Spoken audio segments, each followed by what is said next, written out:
शुक्रवार की देर शाम तक भारतीय कम्युनिस्ट पार्टी सोनभद्र का 15वां जिला सम्मेलन कामरेड लल्लन राय, कामरेड राजेंद्र प्रसाद व कामरेड लालता प्रसाद तिवारी जी की अध्यक्षता में संपन्न हुआ, जिसमें पर्यवेक्षक के रूप में भारतीय कम्युनिस्ट पार्टी के राज्य सचिव मंडल के सदस्य डॉक्टर रामचंद्र सरस व राज्य कार्यकारिणी के सदस्य व इलाहाबाद विश्वविद्यालय के छात्र संघ के पूर्व अध्यक्ष कामरेड अमित यादव उपस्थित रहे।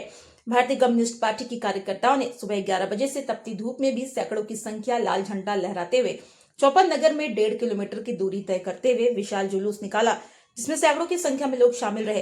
पूरे नगर में लाल झंडा ही दिखाई पड़ता रहा। जुलूस सब्जी मंडी से निकलकर मुख्य मार्ग होते हुए नगर के बारियर स्थित रामलीला मैदान में पहुंचकर आम सभा में तब्दील हो गया। भाकपा के 15वें जिला सम्मेलन के उद्घाटन सत्र में डॉक्टर रामचंद्र सरस ने उद्घाटन भाषण में कहा कि आज की स्थिति अंग्रेजी राज से ज्यादा खतरनाक हो गई है। आटा में, कपड़े में, दवाई में, पढ़ाई तक में 18% टैक्स लगाकर के जनता को लूटा जा रहा है। इतनी गहरी स्थिति तो अंग्रेजी सरकार के समय भी नहीं था। कम से कम अंग्रेज सरकार आटा, कपड़ा, दवा, पढ़ाई पर कोई टैक्स तो नहीं लेती थी, लेकिन मौजूदा रामराज की सरकार में टैक्स ही टैक्स है और हीरा व्यापारियों पर 3% का टैक्स तथा आटा में 18% का टैक्स है।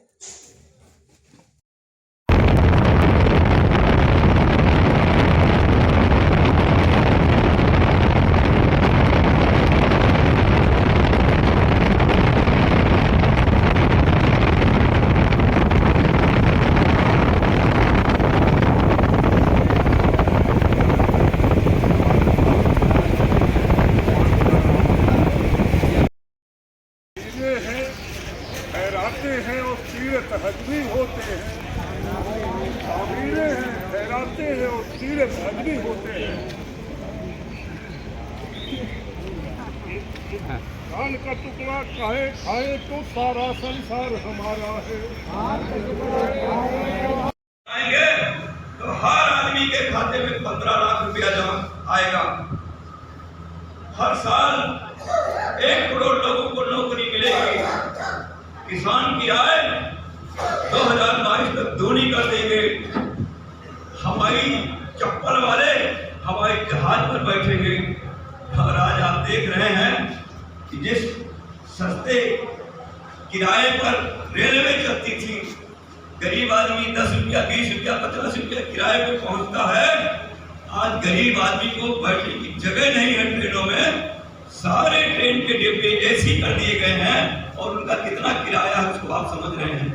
इस तरह से ये झूठ बोल बोल करके जनता को गुमराह किया गया और उनकी पूरी की पूरी निगाह है इस धरती को।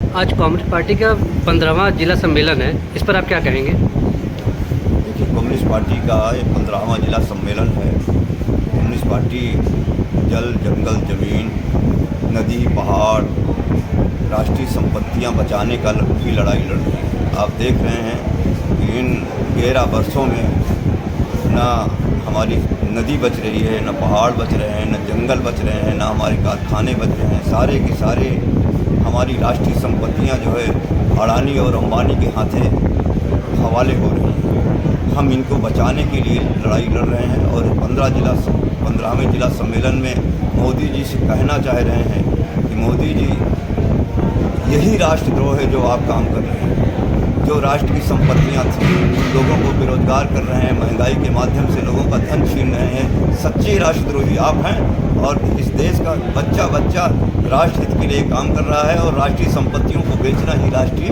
द्रोह है। और दुनिया को आप राष्ट्रीय द्रोही कहते हैं, जबकि द्रोही पूरा संघ परिवार है और आपकी पूरी सरकार है जो राष्ट्रीय संपत्तियों को बेच रहा है, नौजवानों को बेरोजगार कर रहा है, महंगाई के माध्यम से अमीरों को लाल कर रहा है और आम आदमी को सड़क पर खड़ा कर दिया है। ये 15वां सम्मेलन हमारा ये संदेशा देगा कि अब न अडानी की चलेगी, न अंबानी की चलेगी तो जनता की चलेगी। और जिस तरह से जाति और धर्म की ओढ़नियाँ ओढ़ करके ये पूंजीवाद आया है, उसका पर्दाफाश किया जाए। लल्लन राय है, मैं कम्युनिस्ट पार्टी का इस सोनभद्र जिले का शुरुआती सेक्रेटरी जिला का रहा हूँ। आज भी AITUC all India trade Congress का जनरल काउंसिल का मेंबर हूँ। उत्तर प्रदेश ट्रेड कांग्रेस का एक वाइस प्रेसिडेंट हूँ। आपके द्वारा एक कार्यक्रम किया गया है, क्या है ये कार्यक्रम और इसका उद्देश्य क्या है?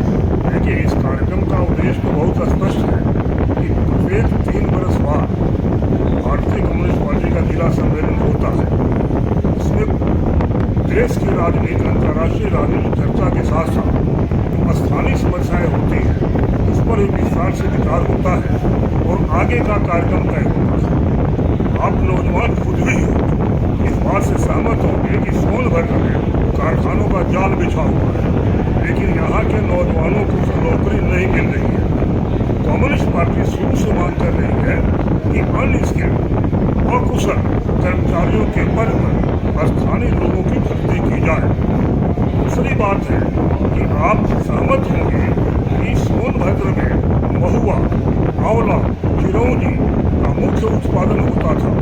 आज ये उत्पादन उद्योगों के हवा के खराब करने से ये उत्पादन खत्म हो रहे हैं। इसलिए जो CSR यानी कॉर्पोरेट सोशल रिस्पॉन्सिबिलिटी का पैसा वसूल होता है और यहाँ से ज़्यादा पैसा टैक्स का दूसरे जगह जाता है। यहाँ के CSR के पैसे से आगरा, दिल्ली, लखनऊ, बनारस, गोरखपुर में ये मोदी जी, योगी जी इसका उपयोग कर रहे हैं। यहाँ के आदिवासियों में पैसा कटता है। कम्युनिस्ट पार्टी की मांग पुरानी है, आज भी है कि CSR का पैसा यहाँ के आदिवासियों के विकास के लिए, शिक्षा, चिकित्सा, सुरक्षा और इनके खेत जो ऊबड़ खाबड़ है उस ऊबड़ खाबड़ खेत को समतल किया जाएगा तो उत्पादन बढ़ेगा, कृषि उत्पादन बढ़ेगा। इसलिए ये समस्याएं, यहाँ सिंचाई के साधन कम है, सिंचाई का साधन हो जाए, खेत समतल हो जाए तो पैदावार बढ़ेगा, लोग सुखी होंगे और कारखानों में नौकरी की गारंटी दी जाएगी। आज कम्युनिस्ट पार्टी का 15वां सम्मेलन हो रहा है, इसको लेकर आप क्या कहेंगे? देखिए, हमें क्या कहना है, हमको तो मेरा ख्याल है हमारी पार्टी हर 12 साल, जब 12 महीने 12 साल पिछले ज़माने तो चले जाइए, 80 वर्ष स्वतंत्रता के बाद हो गए और उसके पहले से हमारी पार्टी लड़ रही है, आम आवाम के लिए लड़ रही है। हमें क्या कहना, ये तो आप भी जानते हो, पूरी जनता जानती है। हमारी पार्टी ने हमेशा संघर्ष किया है, गरीबों के लिए, मेहनत कसूर के लिए लड़ाई लड़ी और आज भी लड़ रही है।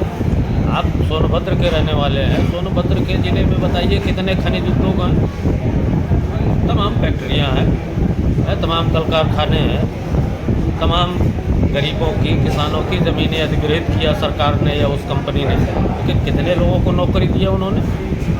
आज यहाँ का युवा बेरोजगार घूम रहा है, महंगाई लगातार चरम सीमा पर है, नौजवान है पढ़ाई करने के बाद पैदल घूम रहा है, सड़क पे है, और इससे बड़े दुख दर्द और क्या होगा जनता के लिए, आम आवाम के लिए, कि हम पढ़ाते हैं, लिखाते हैं बच्चों को और इस महंगाई में, उच्च शिक्षा में कितनी शुल्क वृद्धि हो गई है कि एक गरीब आदमी किस तरह अपने बच्चे को पढ़ाता है, ये उस अभिभावक से पूछिए, उस गार्जियन से पूछिए। तो ये भारतीय जनता पार्टी की सरकार है, लगातार, चाहे वो युवा हो, चाहे वो विद्यार्थी हो, चाहे वो गरीब हो, चाहे वो आम जनमानस हो, आम आवाम के लिए उन्होंने जीना दूभर कर दिया है। किसी के लिए एक मिनट फुर्सत नहीं है, लगातार दौड़ करके, भाग करके, रात दिन एक करके अपने लिए कमाता है, किसी तरह अपने पेट पालने का जुगाड़ करता है। और इससे भी शर्म और क्या होगा कि हमारे यहाँ सिंदूर जो ऑपरेशन चला उसको भी आप भुनाने का काम कर रहे हो, सेना को बदनाम करने का काम कर रहे हो। इसके अलावा आप देख रहे हैं प्लेन क्रैश होता है। एक समय रेल मंत्री हुआ करते थे लाल बहादुर शास्त्री जी, पटरी से हट जाने पर ही वो इस्तीफा दे देते थे। इन बेशर्मों को क्या कहेंगे? ये बेशर्मी नहीं तो और क्या है? सैकड़ों लोग मारे गए, प्लेन क्रैश में जब मर जाते हैं। जब इतना प्लेन खराब था, उसमें सारे सिस्टम खराब थे, आप लोगों की जान से खेल रहे हो। लाशों पर कफन के सौदागर हैं आप, लाशों के सौदागर हैं। ऐसे सत्ता पाने के लिए आप बताइए। तो ये बहुत घिनौनी राजनीति है, राजनीति बदल चुकी है। छात्र आप मजबूर हो गया है, पैदल है, भाई वो अपने कमाने के लिए क्या करेगा? अपराध की दिशा में जा रहे हैं सब।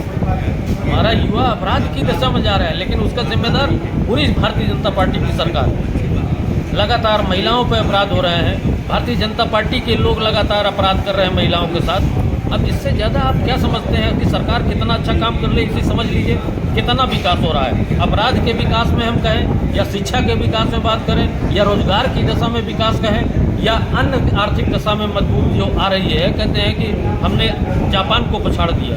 अरे किस मामले में आपने जापान को पछाड़ दिया? आर्थिक महाशक्ति, अरे आर्थिक महाशक्ति आपने बनाई तो किनको बनाया आपने? कितने परसेंट लोगों को आर्थिक महाशक्ति से मजबूत किया? आर्थिक रूप से कितने परसेंट को आपने मजबूत किया? उसका आंकड़ा पेश करिए ना।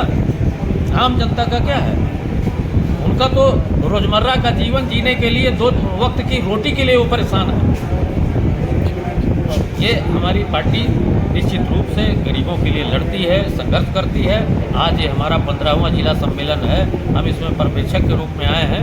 एक निश्चित नई दिशा तय करेंगे और जो नई कार्यकारिणी बनेगी उससे भी ये अपेक्षा की जाएगी कि आम आवाम के लिए लड़ें, गरीबों के लिए लड़ें, विद्यार्थियों के लिए लड़ें, युवाओं को रोजगार के लिए लड़ें। यही हमारी भूमिका इसमें है। Thank you. मैं यहाँ पहुँचा, बहुत खुशी होती है आप सबके बीच में पहुँच करके। एक जमाना था पूरा एरिया ये सारा लाल हो चुका था और तब हम लोग सुबह से शाम तक पैदल घूम घूम करके चारों तरफ, साइकिल भी नहीं थी,